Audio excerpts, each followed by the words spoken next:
Okay. So today I wanted to talk about the update. It's about a year late now. I think you know what it is. This is a really, really, really late video here because everyone else has made a video on it at this point. You know exactly what it is. It's Face It coming out in ranked and whatever. I don't even need to say it. So the thing is, this update, it was scheduled in like January, February of last year. That was very much on schedule, as you can probably tell. But it finally came out now. So here we are. And I'm just kind of going to give my overview of ranked and see kind of how it is. So in beta testing, I had to say there were a lot of sweats. That's to be expected, honestly. When you're in there in ranked and the only people who really go through the effort to sign up to beta testing and play ranked are the people that really want to play ranked, the people that know that they can win at ranked. So that's the only people that are playing ranked, and that was eh. I think I lost a lot more games than I actually won. But that mostly changed with the introduction of open beta, since now everyone can play it as long as they have a Faceit account. There's a lot more noobs, I can give you that. But the other thing I noticed that there's a lot of are alts. Honestly, I've seen a lot of people on their alts alting around. Now I would expect that a lot of people are using their alts just to play comp, but I know quite a few people who have made alts themselves just to play in ranked as an alt because they're too high level on the normal one. And they want to like lose 15 games in a row so they get bronze league so then they can beat up some noobs who have no clue how to play at all. The next thing's the cheaters. Now, Faceit has anti-cheat, but Faceit doesn't actually have anti-cheat. You need to download the anti-cheat yourself if you want to use it in game.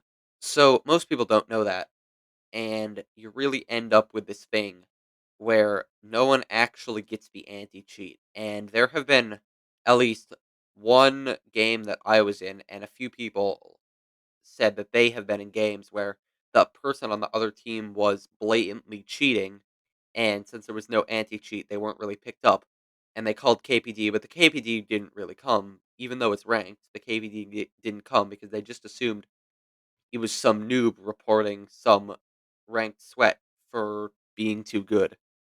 I think that's a bit of a problem, and it needs to be fixed a little bit, probably by Crunker saying if you want to go into Face It, like force download the anti cheat or whatever. The other thing that I kind of like that they did, it's a bit of a love hate relationship right here, is the removal of parties, teams, whatever you want to call them. Basically, you could have four people on a team at once, and you could play with all those four people at once.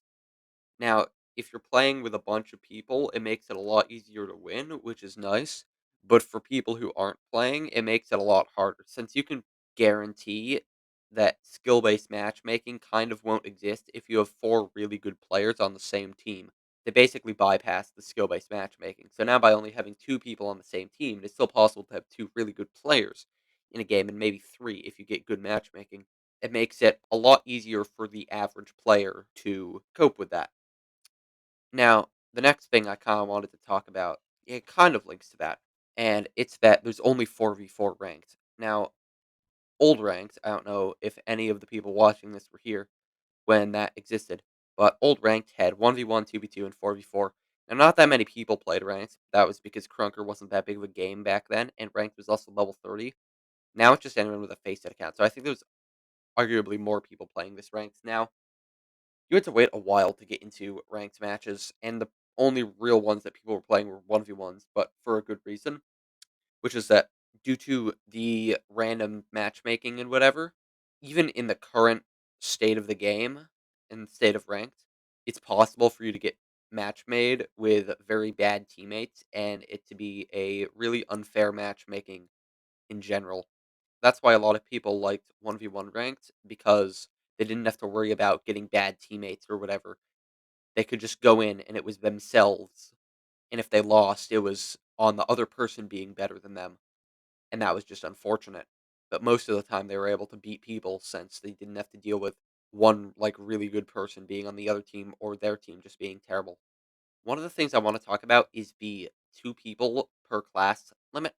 Now, for the most part, this was intended to improve the ranked experience from current competitive Crunker, which is the closest thing we had to ranked until ranked came out.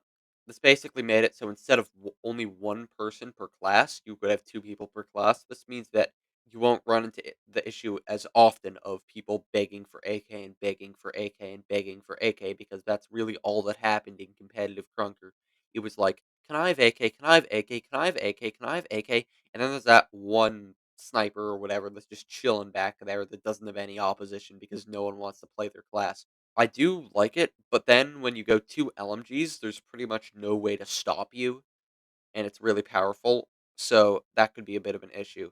Aside from that, I think that's my current overview, my thoughts on the ranked mode. I hope everyone enjoys. Bye.